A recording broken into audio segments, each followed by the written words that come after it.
Au sommaire de cette émission, destination Bruxelles-Kinshasa, au départ de Bruxelles Cinéma Vendôme, avec une interview du réalisateur Marc-Henri Wenberg.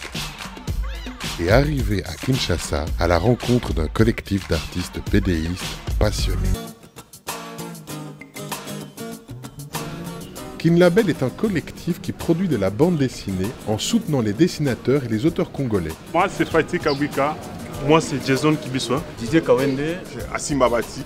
Appuyé par la SBL bruxelloise Africalia, Kinlabel tente de se diffuser au niveau international et a d'ailleurs remporté 3 prix à la 4e édition du Festival international de la BD d'Alger en octobre dernier. L'association compte aussi de nombreuses dessinatrices. Le magazine Amazon en est un exemple. Kinlabel, c'est un carrefour qui rassemble des artistes autodidactes, des artistes ayant fait les beaux-arts, tout comme d'autres artistes qui aimeraient faire l'art mais qui ne savent pas où se trouver.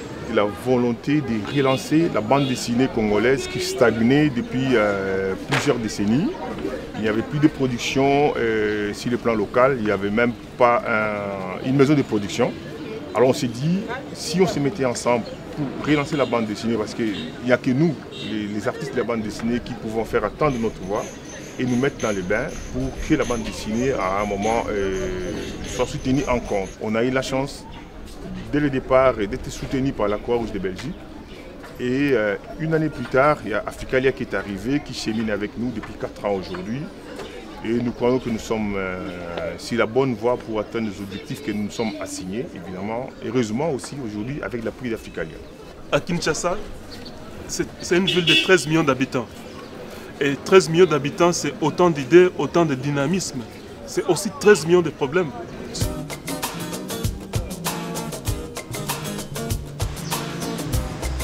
Bon nombre de nos lecteurs ils sont encore à l'école. Alors on s'est dit que non, on doit participer à l'éducation de la jeunesse, d'aider la jeunesse à s'épanouir sur le plan intellectuel, sur le plan social, sur tous les plans en lisant notre magazine. Si 2 jeunes, 3 jeunes, 100 jeunes, pourquoi pas 1000 jeunes, s'ils arrivent à inculquer une valeur, on aura dit que Kinlabel a servi à quelque chose. Kinlabel a changé quelque chose dans la population. C'est ça le leitmotiv que nous suivons. C'est un des objectifs que Kinlabel s'est assigné. Et les images avec les enfants, c'est un outil très dangereux. On doit savoir manipuler avec attention. Les images qui tombent dans l'assiette de l'enfant, le parent, nous, responsables numéro 1, on doit savoir d'abord quels sont ces genres d'images que nos enfants sont en train de consommer.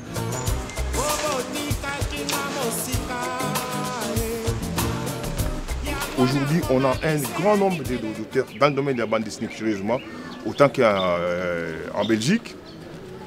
On a circulé partout, on a été dans plusieurs festivals, et la même question est revenue souvent, et les mêmes constats. Trop de dessinateurs, beaucoup de dessinateurs de bande dessinée au Congo, nous dominons pratiquement les continents, et il y a un problème.